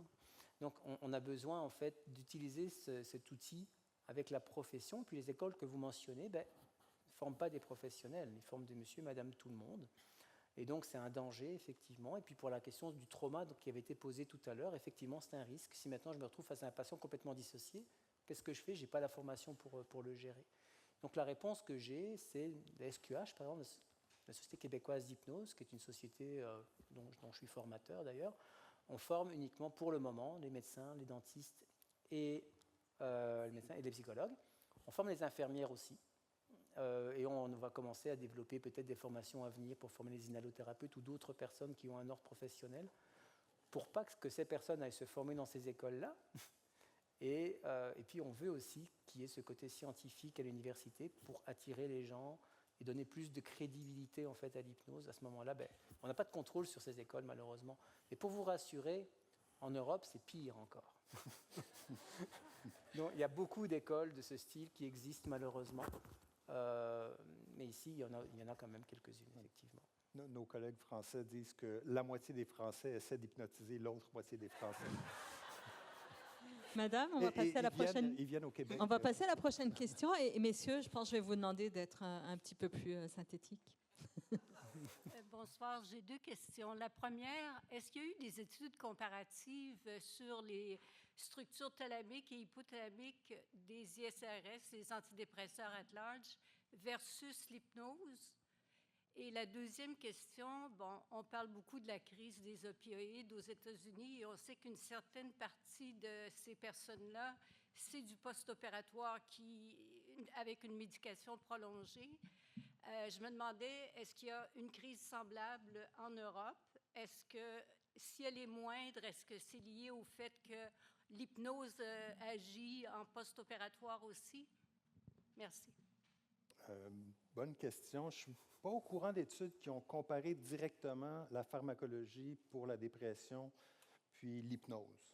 Donc, mais les tailles d'effet dont David vous a parlé, donc l'amplitude des bénéfices thérapeutiques de l'hypnose dans le contexte de la dépression est tout à fait rivalise même avantageusement avec la pharmacologie. Ceci dit, il faut savoir que dans des interventions pharmacologiques, pour les valider, pour que le médicament passe Santé Canada ou le FDA aux États-Unis, il faut qu'il y ait un essai clinique randomisé en double insu avec contrôle placebo. Les études, les méta-analyses sur les antidépresseurs comparés à un placebo ne sont pas toutes très concluantes. Et c'est un euphémisme. Il y a beaucoup de discussions sur la réelle efficacité des antidépresseurs. Donc, évidemment, je ne vous dis pas cessez de prendre vos antidépresseurs demain matin. Les antidépresseurs doivent être prescrits et déprescrits avec l'aide d'un professionnel. Mais au niveau de l'efficacité clinique, l'hypnose se rivalise tout à fait avec ça. Pour la crise des opioïdes, je ne sais pas s'il y a une crise des opioïdes en Europe de la même façon. Je doute que l'hypnose soit la raison pour laquelle il n'y aurait pas de crise d'opioïdes dans un milieu, dans un pays, parce qu'il y a beaucoup d'autres facteurs culturels qui viennent avec la prescription et les stratégies de gestion de douleurs chroniques. Donc, ce n'est pas que la pharmacologie qui est le premier réflexe qui est l'enjeu, je pense. Madame? Bonjour, merci de prendre le temps aujourd'hui. Je me demandais, vous avez parlé de régulation de l'attention, puis ça a vraiment attiré mon attention lorsque vous avez mentionné là, justement de suggérer, par exemple, sur une table d'opération que le corps est lourd et tout. Je me demandais s'il y avait eu des études cliniques sur la clientèle TDAH, donc il y a un déficit de l'attention, donc une capacité justement à porter attention à ce qui est dit, puis de ne pas laisser son esprit aller n'importe où, comme on connaît bien. Donc, c'était ma question. Merci. Si j'étais clinicien, je ne sais pas s'il y a des études sur le TDAH avec l'hypnose, mais si j'étais clinicien, en fait, j'ai bien appris de mes collègues cliniciens parce qu'en contexte de recherche, c'est de l'hypnose, c'est comme de la monoculture. La recherche, on fait tout de façon très standardisée. On dit la même chose à chaque personne, puis on vérifie si ça a un effet global en moyenne. En clinique, je pense que les stratégies ici seraient d'utiliser comme ça l'attention qui va de gauche à droite pour saturer le processus attentionnel. Donc ici, on n'irait pas dans les suggestions minimalistes, vous êtes dans un endroit calme et vous êtes détendu et il ne se passe rien. Au contraire, on voudrait saturer, je pense, l'attention. Est-ce que je pourrais éventuellement apprendre à tu pourrais faire ça clinique? Ouais. Non. Je ne connais pas non plus. Je ne sais pas s'il y a des études, mais effectivement, c'est une bonne idée d'utiliser la saturation de l'attention comme induction, en fait, parce que finalement, on cherche aussi parfois de la confusion quand on fait de l'hypnose.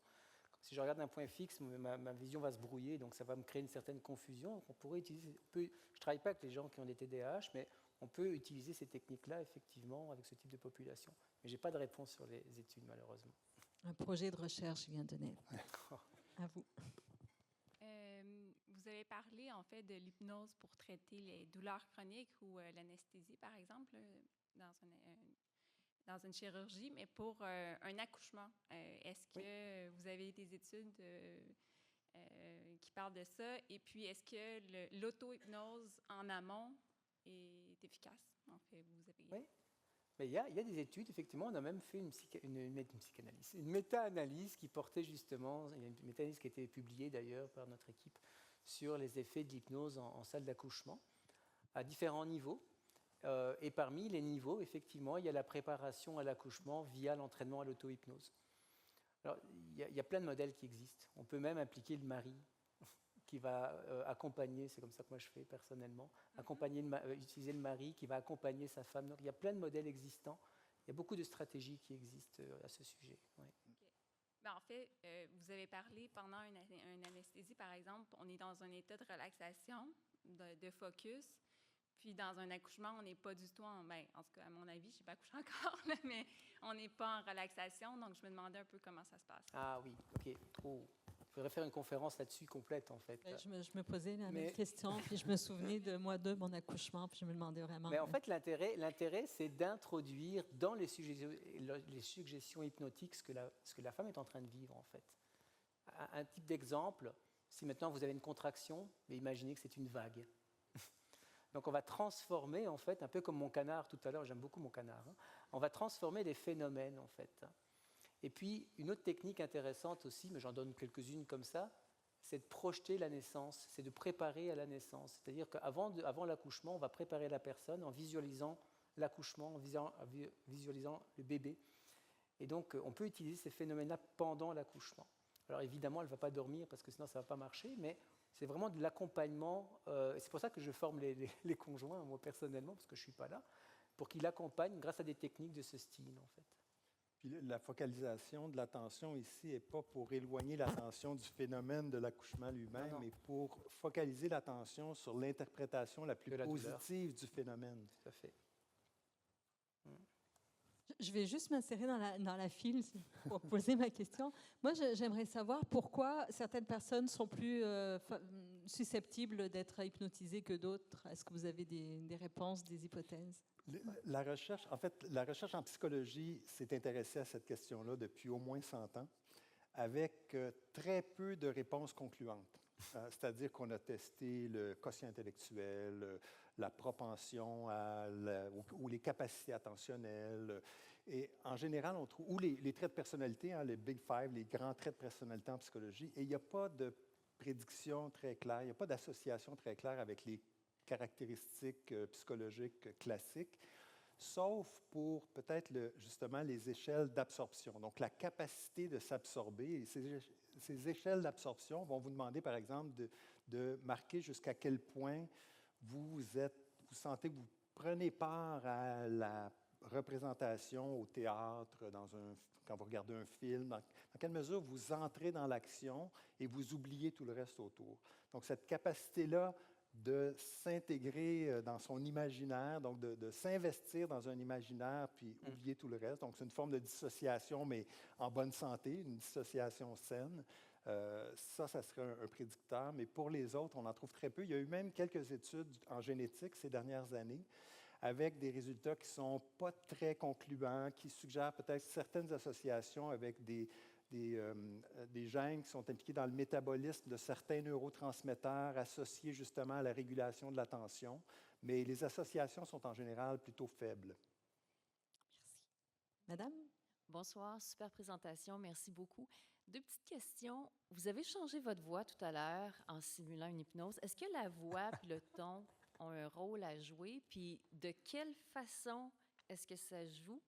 Puis l'autre question, souvent on entend des athlètes parler qui vont se préparer pour une compétition en induisant un état de relaxation important puis en faisant de la visualisation. Est-ce que c'est les mêmes processus cérébraux qui jouent que ceux liés à l'hypnose? Je parle de la voix. La voix... Je peux expliquer? Si oui, vas-y. Oui, je pense que c'est plus... il y a une technique en hypnose qui s'appelle la synchronisation. C'est-à-dire que quand on veut amener la personne dans un état d'hypnose, on va respirer en même temps qu'elle, on va faire ce qu'on appelle du pacing, on va marcher dans ses pas. Et donc, à partir du moment où ça se fait, on va ensuite modifier la respiration. Et la voix en fait partie. C'est-à-dire que si maintenant je vais amener quelqu'un dans un état d'hypnose, je vais commencer à parler normalement, puis je vais diminuer progressivement le ton de ma voix, le flux de ma voix, pour ramener cette personne, en fait, comme si on était en train de l'accompagner dans une descente, en fait. Donc oui, ça joue beaucoup. Et puis, un autre phénomène important, c'est que dans les suggestions, on va venir accentuer. Si maintenant, je vous propose simplement de vous détendre, c'est-à-dire que dans le ton de la voix, on va proposer de diminuer progressivement le ton, et on va insister sur les mots qu'on veut suggérer. Donc, le ton de la voix est très, très important, en fait. En fait, le message non verbal est un message de relaxation dans ce cas-là. Pour la visualisation, je vous répondrai la même chose que pour la méditation. C'est-à-dire que dans la préparation des athlètes, il y a des exercices qui sont très, très similaires à ce qu'on fait en hypnose, mais certains qui sont évidemment très, très spécifiques aux habiletés qu'on veut développer dans le contexte de la routine sportive ou même pour les artistes, on peut faire exactement la même chose, hein. Pratiquer une routine mentale qui va amener cette automaticité-là. Même à Montréal, on a plusieurs grands chercheurs à Montréal. Jean-Roch Laurence, au département de psychologie de l'Université Concordia, a travaillé énormément sur ces phénomènes-là et entre autres sur la préparation des athlètes en utilisant l'hypnose et la visualisation, justement. Madame? Concernant le fait que l'hypnose fonctionne encore mieux avec un suivi psychologique, je me demandais, parce qu'on sait que dans les suivis psychologiques, l'alliance thérapeutique, donc le lien de confiance, c'est une variable majeure pour la réussite. Donc, est-ce que ce ne serait pas une variable modératrice ou médiatrice dans le cas de l'hypnose et le suivi thérapeutique qui ferait comme il faut un lien de confiance, dans le fond? Ça, c'est ma première question. Puis la deuxième question, les effets qui ont été vus, est-ce que ça a été répliqué transculturellement, donc dans d'autres pays? Puis aussi, on parlait tantôt du TDAH. Est-ce que ça a été fait aussi auprès d'autres personnes neurodivergentes, comme dans l'autisme, des choses comme ça? Voilà. Magnifique question. Oui, il y en a 3 surtout. Alliance thérapeutique. J'ai oublié la première, voilà, c'est ça. Ben, l'alliance thérapeutique, elle est essentielle, en fait. Donc, dans toutes les psychothérapies, c'est essentiel, mais dans l'hypnose, ça l'est encore plus. Alors, effectivement, l'hypnose est une technique qui vient se rajouter à la relation thérapeutique. C'est peut-être le petit coup de pouce en plus, mais on pourrait imaginer d'autres types d'interventions qui seraient tout aussi efficaces. Mais l'alliance thérapeutique, dans ce cas-ci, est vraiment très, très importante, parce qu'on va demander quand même à la personne de fermer les yeux. On va lui demander de se laisser aller, donc c'est clair que c'est essentiel. C'était quoi la deuxième question? Les études interculturelles, transculturelles entre les pays. On vient justement de publier un chapitre de livre qui s'intéresse à la formation en hypnose. Donc, le bouquin regroupe des chercheurs de partout dans le monde qui s'intéressent à la formation de l'hypnose dans des contextes cliniques. Et on a des représentants de l'Europe de l'Est, l'Asie, je ne suis pas certain, l'Amérique du Sud, les États-Unis, le Canada. Belgique. La Belgique? Je n'ai pas parlé d'Europe. Ah, pardon, excuse-moi. Je pensais que la Belgique était à part de l'Europe. Ah non, mais oui, vous êtes... C'est la capitale. Mais donc, il y a un intérêt, il y a une pratique dans plusieurs autres pays, mais encore une fois, ici, je redécouperais le phénomène en ses composantes. Parce qu'il y a beaucoup de composantes qu'on utilise en Occident, qu'on appelle hypnose, qui sont intégrées à d'autres pratiques. On a une collègue en France, Isabelle Célestin-Lopiteau, qui a fait un travail d'anthropologie médicale et qui a visité différentes parties du monde où il y a des guérisseurs. Et elle a analysé le travail du guérisseur et elle retrouvait beaucoup de similarités entre le travail du guérisseur et la stratégie qu'on utilise en hypnose. Mais évidemment, le rituel thérapeutique est différent, mais les effets, les bénéfices cliniques, dans certains cas, étaient constatés, de la même façon que les commissaires qui examinaient l'effet du magnétisme animal concluaient que la théorie était pas du tout valide, mais les effets cliniques pouvaient être présents. Donc, c'est vraiment les composantes, je pense. Pour les personnalités ou les profils neuro-atypiques, je ne connais pas d'études là-dessus, mais c'est une très, très bonne question. Ouais. Ça serait vraiment intéressant d'aller explorer la diversité. Ça donne plein d'idées de recherche, en fait. Oui. Monsieur? OK. Moi, je veux revenir au petit canard. Donc, il y a ceux qui ont vu le petit canard et ceux qui ne l'ont pas vu. Donc, tout ça pour dire, avant de se lancer dans un programme d'hypnose, il y aurait peut-être, serait-il pertinent de faire un peu de classification avec des tests de base, comme exemple le petit canard, pour être sûr qu'on part avec la bonne recette pour la bonne personne, comme on dit. Mais en fait, il y a un élément important, c'est que si vous allez voir un psychologue qui fait de l'hypnose, évidemment, on va faire des tests. On va faire des tests de susceptibilité hypnotique pour voir s'il va y avoir beaucoup de travail ou pas trop. Mais déjà, la démarche, en fait, fait que vous allez déjà adhérer à l'approche, en fait. Donc, il y a quand même beaucoup d'un effet d'attente aussi. Mais vous avez raison, je ne montre pas les petits canards à mes patients, mais en tout cas, il y a des exercices qu'on peut faire, comme des exercices de catalepsie, par exemple. C'est-à-dire qu'on va demander au corps de devenir lourd, à la main de devenir lourde, puis on va aller tester ces phénomènes-là avec la personne. Et parfois, il y a des personnes qui vont très facilement y répondre, puis il y a parfois des personnes qui vont moins bien répondre, et on va travailler ça avec eux. Donc, les niveaux de susceptibilité, comme je l'ai montré tout à l'heure, au fur et à mesure de pratiquer, on répondra un peu mieux à l'hypnose. Donc, on prendra plus de temps pour pouvoir aller chercher ces petits phénomènes-là. Donc, il existe des phénomènes, un peu comme Mesmer, hein, quand il fait des tests sur scène, c'est un peu la même chose, sauf que nous, on ne fait pas ces tests-là, mais on va tester la susceptibilité des gens. OK, merci. Je vais encore prendre Moi, j'aimerais savoir, tantôt vous avez dit que, par exemple, la migraine, c'était quelque chose qui était difficilement traitable. Est-ce qu'il y a des types de douleurs qu'on n'arrive pas à traiter? Et puis, avez-vous une idée de pourquoi? Ça, c'est tout un champ de recherche, ça, en fait. Les migraines, ça a été testé. Donc, on peut dire scientifiquement que ça apparaît comme une condition qui est plus difficile. Maintenant, si j'étais clinicien, et surtout je ne suis pas clinicien, ma stratégie, ça serait d'aller en amont sur le déclencheur de la migraine. Donc, travailler sur le déclencheur plutôt que la douleur migraineuse, qui, elle, on sait même pharmacologiquement, ceux qui font des migraines, vous savez qu'il y a un moment, une fenêtre où la prise du médicament peut être très efficace, puis si on retarde ce moment-là, souvent, ça va être moins efficace. Même dans le contexte de la douleur chirurgicale, post-opératoire, même chronique, on sait que si on tarde trop à prendre nos analgésiques puis que la douleur dépasse le 5, 6, 7, c'est beaucoup plus difficile à contrôler pharmacologiquement. Donc, il y a aussi, je pense pour l'hypnose, certains obstacles comme ça. Mais juste pour vous rassurer, en septembre, il y a une étudiante qui va commencer sa thèse de doctorat sur le traitement des migraines par hypnose. Bon. Je pourrais revenir, vous en parler la prochaine fois. Madame. Oui, merci. J'ai 2 questions. La première, vous avez mentionné que ça pouvait agir sur les réflexes. Est-ce que ça peut être utilisé pour arrêter un spasme, par exemple un spasme de l'œsophage? Puis la deuxième question, c'était, vous avez mentionné le MDR. Est-ce que c'est à peu près le même mécanisme ou est-ce que c'est différent là, au niveau du processus? Pour les... Mais la question sur le MDR, c'est au niveau neurosciences ou au niveau clinique? Non, clinique. Niveau clinique. Je fais des blagues. Le soulagement des spasmes, c'est assurément au moins théoriquement possible. Et il y a des études qui s'intéressent à la dystonie. Donc, les troubles dystoniques, justement, accompagnés de spasmes intenses et douloureux, peuvent être améliorés par l'hypnose. En fait, là, je réponds plutôt à la question clinique dans le contexte des spasmes. Mais je ne suis pas certain qu'il y a beaucoup d'études de grande envergure qui sont intéressées à cette condition-là, plus spécifiquement.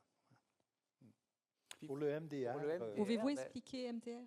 Donc, le MDR, en fait, c'est une technique où on va modifier la perception que la personne et la cognition que la personne a de son trauma. Donc, on va déstructurer le trauma.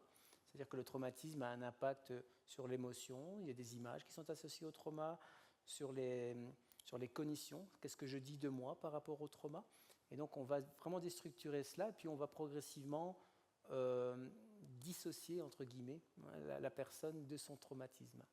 Donc, en gros, l'hypnose, Shapiro, en fait, qui a développé le MDR, était à l'école de Palo Alto. Et l'école de Palo Alto a été très, très, très influencée par Milton Erickson. Donc, Bateson, par exemple, a été formé chez Erickson, si j'ai bon souvenir. Donc, il y a beaucoup de... Quand même, il y a tout ce champ de l'hypnose qui a été développé là-bas. Je pratique depuis peu le MDR, mais effectivement, il y a beaucoup de similitudes, comme l'endroit calme. On va mettre la personne dans un endroit calme avant de traiter le trauma, parce qu'on va beaucoup réactiver le trauma et c'est très intense. C'est comme l'endroit agréable en hypnose. Donc, il y a des phénomènes assez similaires, sauf que ça a été très protocolé. Et puis, pour moi, le MDR, c'est quand même c'est au-delà de l'hypnose. Il y a aussi de l'association libre. Il y a énormément il y a de la restructuration cognitive très proche des TCC aussi. Donc, il y a beaucoup d'éléments en fait, qui viennent se greffer. Mais moi, je pense que c'est une dérive vraiment de l'hypnose. MDR, l'acronyme, ça veut dire? Eye movement. Reprocessing. Mais le D, c'est quoi? Desensitization and reprocessing. So, eye movement, desensitization and reprocessing. Dernière question. Super. Merci beaucoup pour la présentation, c'était très appréciable. Moi, ma question pour vous, ça serait de savoir, j'ai l'impression qu'il y a un sous-texte dans votre présentation, qu'il faut toujours que la personne soit réceptive à se faire hypnotiser. Même, on parlait tantôt d'attente de se faire hypnotiser. Est-ce possible d'hypnotiser quelqu'un qui n'est pas consciente qu'elle se fait hypnotiser? Il faudrait redéfinir l'hypnose. Dans quel terme définissez-vous l'hypnose? Non, En fait, ça c'est une question aussi classique. Les gens qui sont intéressés aux théories psychologiques de l'hypnose, il y a tout un mouvement psycho-socio-cognitivistes qui ont réinterprété l'hypnose comme un effet de suggestion. Puis là, évidemment, pensez, ceux qui connaissent la psychologie sociale, Milgram avec l'idée d'autorité et de faire poser des gestes aux gens contre leur sens moral sous cette autorité-là. Et ce mouvement-là a beaucoup mis l'emphase sur la suggestion. Donc, est-ce que votre vendeur de voitures usagées est un bon hypnotiseur et vous fait des suggestions? Assurément, il vous fait des suggestions. Assurément, il tente de vous faire croire que, en fait, la publicité, Lancôme avec son parfum Hypnose, tente de vous convaincre, de vous suggérer que grâce à ce parfum, vous deviendrez irrésistible. Donc, le mécanisme ou le phénomène de la suggestion et de la réponse aux suggestions est omniprésent dans nos vies. On est constamment soumis à ces suggestions-là. Donc, l'hypnose utilise ce phénomène-là de suggestion, suggestibilité et de réceptivité à la suggestion, mais c'est insuffisant pour définir l'hypnose, l'outil hypnose. Parce que dans l'hypnose, il y a toutes ces composantes-là qui vont amener un changement thérapeutique qui est toujours en collaboration dans un contexte clinique sain. C'est pour ça qu'on le définit, on a bien voulu camper notre présentation sur l'hypnose clinique médicale dans un contexte contrôlé, validé scientifiquement. Mais c'est sûr que tous les phénomènes dont on parle, si l'hypnose est un phénomène naturel, bien, il n'y a pas besoin d'être fait par un psychologue ou par un anesthésiste dans un contexte clinique. Donc, on fait appel aux compétences, aux habiletés des personnes et aux interactions sociales qui sont présentes, des phénomènes qui sont présents dans plein d'autres contextes, effectivement. Merci beaucoup. Alors, merci beaucoup. Merci à vous tous d'être venus ce soir. Bon, finalement, pas si mal. Je vous souhaite une bonne soirée, bon retour à la maison.